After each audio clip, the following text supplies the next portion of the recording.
स्वतःला पिंजऱ्यात अडकवलं. पर अडकवलं ते अडकवले, पर काय करताय? मुद्दाम आपल्या माना घेऊन पिंजऱ्यात घालताय. काय होईल माहितीये का बलराम? ही जी तुमची मानगूट आहे ना, ती कायमची गमावून बसाल. मी जरी तिला सोडवलं नसतं ना, तरी ती बाहेर आलीच असती. अशी कशी बाहेर आली असती? कशी म्हणजे? अर्जुनने सोडवलं असतं तिला. अर्जुनने सोडवलं तर अर्जुनच्या त्यांच्यात काय चाललंय माहितीये मला. दोघांमधली वादाची ठिणगी अजूनही विझलेली नाहीये. पण तुला एक कळतंय का? ती जी सावित्री आहे ना, तीच आता अर्जुनची एकमेव व्यक्ती आहे. तिचीच साथ आहे त्याला. अरे अर्जुन थांब. अर्जुन ऐक माझं. अर्जुन अरे अर्जुन अर्जुन अरे थांब.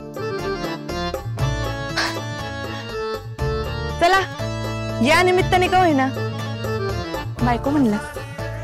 हे फक्त तुझ्यासाठी असेल, माझ्यासाठी तू कोणी नाहीयेस. अर्जुन तोंड बंद कर. का केलं असेल असं? काय गरज होती घरात चोरासारखं जायची? हे बघ, मी फक्त कृष्णाईंना भेटायला गेले होते. अरे मला खरंच त्यांच्याशी बोलायचं होतं अर्जुन. काल पंक्या मला भेटला होता. बरंच काय बोललाय तो. हे बघ मला तरी वाटतंय. मला गप्प बस म्हटलेलं कळत नाही का? पुढं बोलायचं नाही माझ्या. बघ फक्त माझा नाईलाज होता ना म्हणून मी बोललो. यात फार अर्थ शोधायला जायची गरज नाही. मला काय आनंद होत नाही हे बोलून. तुझे फाजील चाळी बंद नाही झाले ना सावित्री, तर मी गाव सोडून निघून जाईल. मला काही देणं घेणं नाही, कळलं? ओके माझे फाजील चाळे हा निघून जाईन काय म्हणतोस रे? असा कसा सोडून जाशील मला? आणि मी बरी जाऊ देते तुला. जिथे कुठे जाशील ना तिथे तुझ्या मागे मागे येणार मी. अरे अरे थांब. चिडक्या आपल्या चिकन्या, अरे थांब की. आता काही घेणं देणं नसेल तुला माझ्याशी, पण नाही एक दिवस मी तुला माझ्या भोवती गर गर गर गर फिरायला लावलं ना, तर नाव नाही लावणार सावित्री अर्जुन कवटेकर. आणि अजून एक आय लव्ह यू.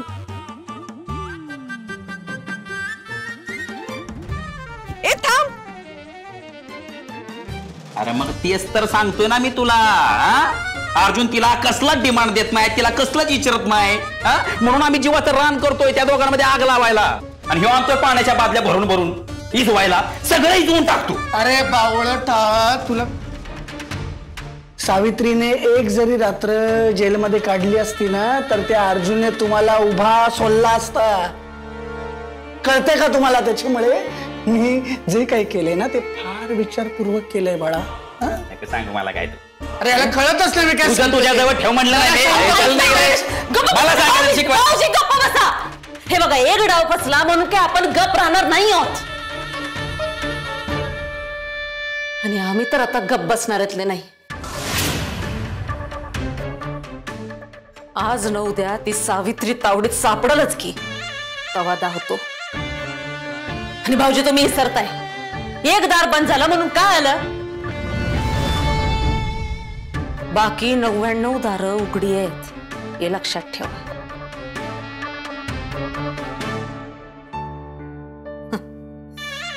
चला तो विचार मनातनं काढून टाका आणि आमच्या सोबत चला.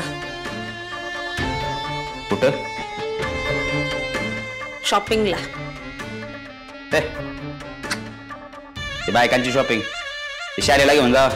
हे तसं बायकांचं शॉपिंग नाही म्हणत आहोत आम्ही. फॅक्टरी विकत घ्यायला जायची. फक्त फॅक्टरी नाही काही, आजवर झालेल्या आपल्या अपमानाचा बदला विकत घ्यायला चाललोय.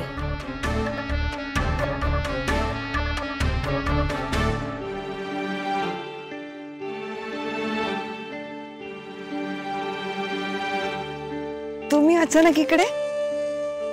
हे कोण आहे? हे एकनाथ दणके. नमस्कार. यासने ना अर्जुन साहेबांना भेटायचं होतं. अर्जुन साहेबांना का बरं? हे आपल्या गावातली शाळा आहे ना, तिथे हेडमास्तर आहेत. आणि यांचं असं म्हणणं आहे की अर्जुन साहेबांनी ना यांना वचन दिलं होतं की या वर्षापासून ते शाळेला देणगी देणार आहेत. नाही, आणि त्यातून हे रंगरंगोटी, डागडुजी असे शाळेतले बरेचसे काम करणार आहेत. काही अडचण आहे का आता? त्याचं काय झालं त्या संदर्भातच मी बोलायला अर्जुन साहेबांच्या ऑफिसला गेलो होतो. तिथं अर्जुन सर नव्हते. विचारलं तर कोणीच काही बोलायला तयार नाही. मग मी देणगीविषयी विचारलं तर त्यांनी काय ऑफिसातून हाकलून दिलं ना त्यांना. म्हणली इकडे अजिबात फिरकायचं नाही, 1 रुपया पण भेटणार नाही. हे बघा मॅडम, जर ह्या वर्षी जर शाळेचे कामं झाले नाही ना तर येणाऱ्या वर्षातील सगळे कामं खोळंबत. आता तुम्हीच सांगा, आमचे सगळे हिशोब क्लिअर आहे, काहीच चुकलेलं नाही. पण तरी साहेबांनी आमच्या सोबत असं का केलं? मला अर्जुन साहेबांनाच भेटायचं होतं, परंतु हे मला इथे घेऊन आले. इथेच तुम्हाला भेटतील अर्जुन सर. पण मला सांगा, शाळेमध्ये काही अर्जंट काम आहे का आता? कौलं दुरुस्त करायचे, भिंती मोडकळीस आल्या, बाकं दुरुस्त करायचे, स्वच्छतागृहाची व्यवस्था सुद्धा मुलांची करायची. तर त्यासाठी साधारण किती खर्च आहे? तसं बघायला गेलं तर भरपूर खर्च आहे. पण एक 50-1 हजाराची जरी व्यवस्था झाली ना तरी शाळेसाठी खूप काही होईल. नका काळजी करू तुम्ही, मिळतील तुम्हाला पैसे. आणि शाळेचं काम पण एकदम वेळेत पूर्ण होईल. हा, तुमचे अर्जुन सरच तुम्हाला देतील पैसे. Thank you madam.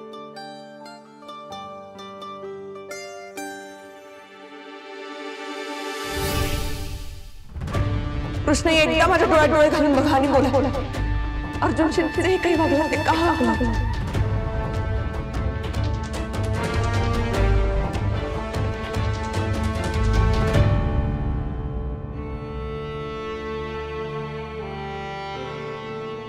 काय झालं?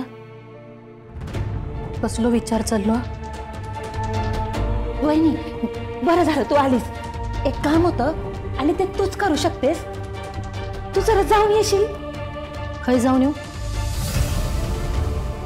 अर्जुनला भेटायच्या आधी त्याच अर्जुनला न्यायला आलेल्या यमाला एकदा बघून जा. त्या गाडीत एक माणूस दिसला आणि ह्याची खासियत माहिती का काय? तो फक्त डोकं उडा. माझ्या समोरून तर सोडत मला चुकून जरी कधी अर्जुनला भेटायला गेले ना त्याच्या बंदुकीतून गोळी सुटेल, अर्जुनची गवटी फुटेल. नाही, काही नाही, कुठं नाही जायचंय, राहू दे. अगो काय झाला सांग ना माका. हे बघ, मनात काही एक ठेवू नको, परत तुकाच त्रास होईल. काय असत तर सांग ना माका. अर्जुन या घरातून गेल्यापासून बघते तुझा कशातच लक्ष नाही. एकटीच बसा नसतस, ना कोणा मागणा बोलतस ना नीट जेवतस. काल जेवण पण खोलीत मागवलंस ना? काहीच करायची इच्छा नाहीये आमची. अगो पण माका तुका असं बघवत नाही. अर्जुन तुझ्या गळ्यातलो ताईत होतो ना, मग त्याकाच लांब केलंस. मग काय झालं? तो आमचा मुलगा नव्हताच कधी. हो, तू काळजी वाटत असा, तू खैर हवत असा, कसो हवत असा, काय खात असा. हे बघा, मला या विषयावर काही बोलायचं नाहीये आणि अर्जुनचा विचार सुद्धा करायचा नाहीये. तुला एवढीच काळजी वाटते तर तू जा ना, बघून ये तू कुठे राहतो, काय करतो, कसा आहे. बघून ये तू कुठे राहतो, काय करतो, कसा आहे. येऊन सांग आम्हाला. जाणारच असते मी.